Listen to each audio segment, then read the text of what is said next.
Hello, I'm Luke Neller and welcome to Best Replays of the Week. In this episode we have a defender with impeccable timing, a crucial contribution from the pride of Sweden, and an old T14 coming out to play. Let's go!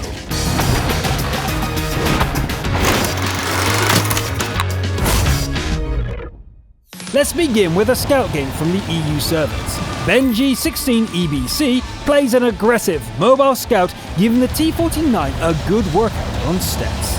Here we go. The T49 sprints down the middle, backing away just in time when the commander's sixth sense tingles.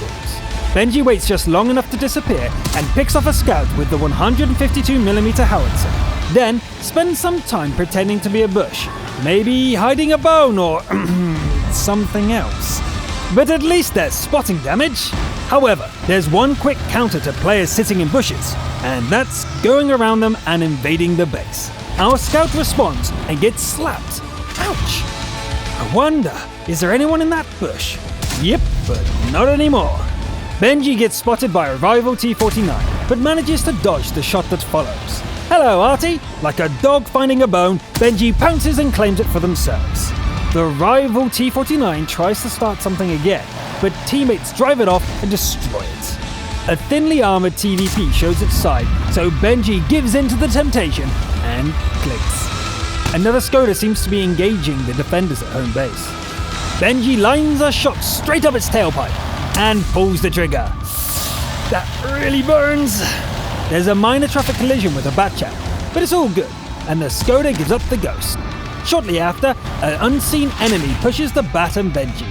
Our scout heads out to challenge an AMX 5120, but before it can really start, a bullseye from Artie takes care of it. An SVG is spotted in the distance. Benji knows this shot will be a challenge for the derp gun, but it goes for it anyway.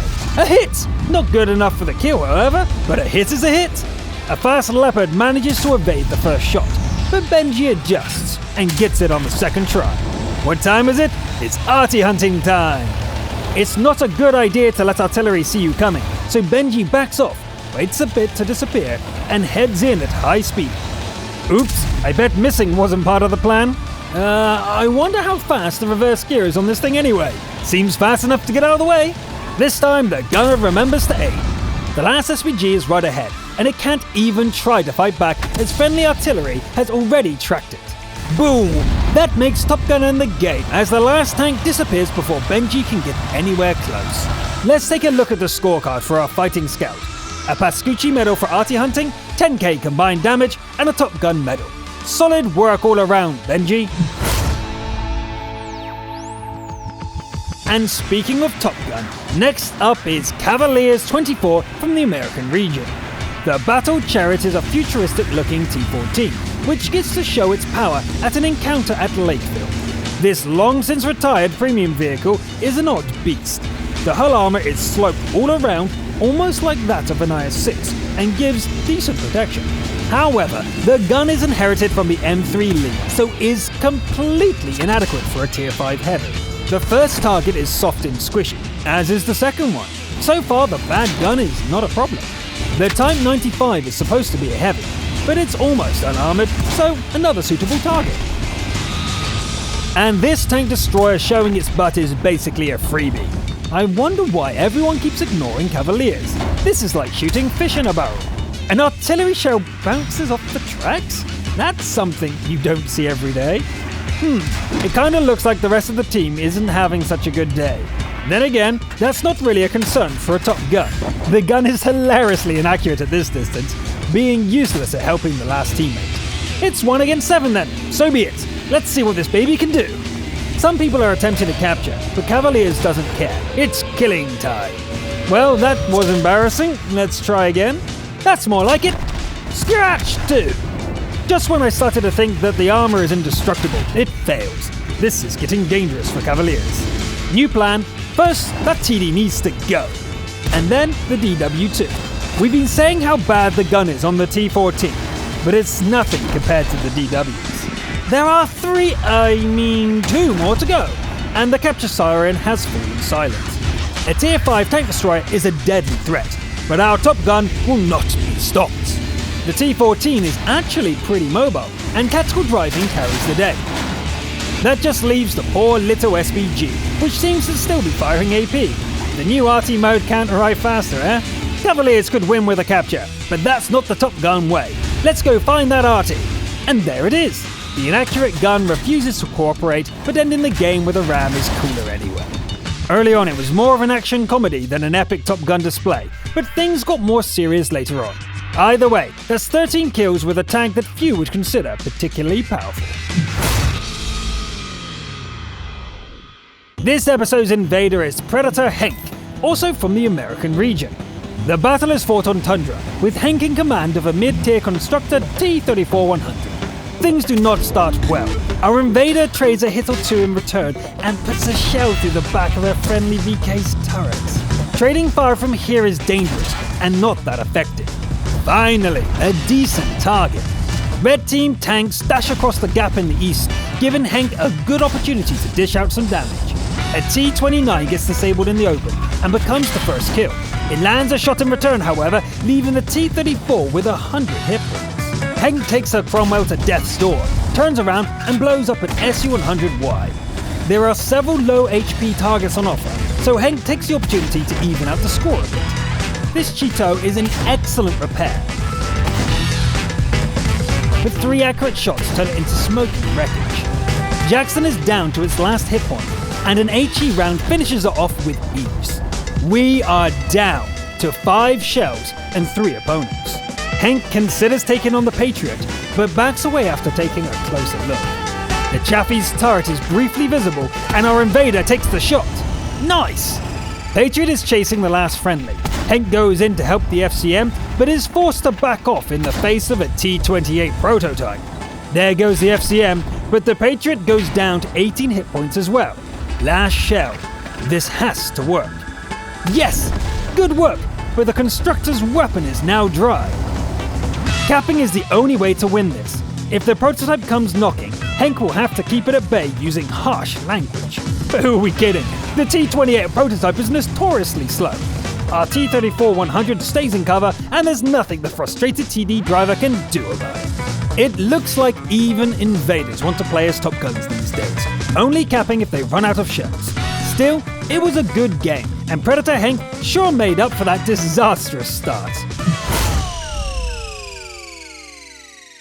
From Invader to Defender, this one is a Winter Himmelsdorf encounter from the Asian region. OK Tank U's tank is the tough as nails E75. It's about to be put to the test, since the red team has a big advantage in heavy tanks. The game kicks off, and OK Tank U heads for the banana. Usually this is difficult to hold on your own, but against a lone T-29, it's more like easy mode. A T-95, on the other hand, is much more of a challenge. Luckily, the heavily armoured beastie focuses on somebody else, allowing our defender to take it out fairly easily. The T-29 isn't much of a threat on its own, so OK Tank U drives up to it and punches its clock. Defender senses tingle, and the E-75 turns around as a red tide washes down from the hill. The RT is doomed, but revenge is swift. A Liberty deals some damage, but gets wrecked in return. A brave Indian charges in, but seems a little confused over which one is the 85-ton heavy. The IS seems to be firing HE, making the Liberty in the rear the bigger threats. The commander can't handle the HE bombardment, however, literally going to pieces under the pressure. Luckily, somebody else takes care of the French heavy, leaving OK Tank U free to finish off the IS. There's a lot of crossfire here, and no real chance to fight back. Our defender falls back as the symbol for the last teammate winks out. The endgame is 1 against 4. Somebody patch up the commander! There's work to do! An RU-251 dashes across the street. Fast but not fast enough. Another scout challenges the E-75 from behind and receives the same treatment. Just you wait, T-49. You'll get what's coming to you. It's time to get rid of these pesky little things. I mean, tough as it is, the tank can't take much more of this. Finally, that leaves 2. Our defender has to get to the circle, but the T-49 is no doubt waiting for an opportunity to pounce. Time is running out. Defend or lose the game. OK Tank U traverses the turret all the way around and picks off the charging light tank. Nice! The reset has to happen on the first try, so our defender reloads with an APCR shell. Here goes! Boom! Not just a reset, but the game-ending shot. Now, technically, that was just a single defense shot, but the previous 3 kills opened the way to get to the capper. Well played, OK thank you, and with excellent timing. A finale also comes from the Asian region as Madhouse 10101 delivers a crucial contribution in a Stridsvagn 103B. The map is Karelia, which is about as close to Sweden as we can get in the game. Madhouse is off to a strong start, putting the smackdown on several red team machines and claiming the first kill. Those fast reverse gears come in handy as the Stridsvagn repositions to continue the fight. An IS-7 takes a lot of killing, but Madhouse keeps chipping away until it gives up the ghost. A black dog comes into view and receives a few love taps. It looks like the northern flank is in trouble. Madhouse moves into a support position and gets busy. The targets move into cover, but there's a T-69 in need of killing on the other flank. Anyway, the T-57 should be able to finish the fight on its own now. The Stridsvagn settles in to wait, but when the opposition appears, they are much closer than expected. Alarmingly close, in fact. Madhouse drops the nose down and fires as fast as the gun can cycle. Amazingly, the armor almost holds, and it's the opposition who gets torn into pieces. It's 3 versus 3. Let's wrap it up, team. Just, give me a moment. There we go, 2 versus 2. Hunting down the Scorpion G won't be easy. The SPG, on the other hand, could be hiding back at their base. Damn, there goes the artillery support. And the enemy RT isn't here. I guess it's time to attempt to capture them. Watch out for the Scorpion. Madhouse charges, somewhat hampered by the fact that the Stridsvagn can't really aim in this mode. Still, it goes pretty well, until an artillery shell comes close to turning the Swedish TD into an IKEA flatback. In the end, our hero is victorious. 2 minutes should be enough to finish this. The only problem is that the 103 can't take even the slightest bit of damage anymore. 2 seconds can be a long time. The SVG is hurt, but still very much alive. Madhouse floors the accelerator and closes the distance. A falling tree reveals the foe's position, and it's time for the 2-second delay once again. Okay, fire! And the game is over. Excellent!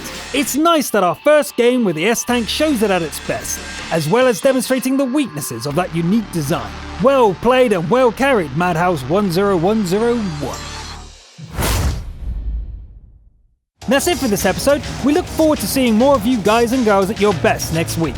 I'm Luke Nella, thanks for watching, and I'll see you next time.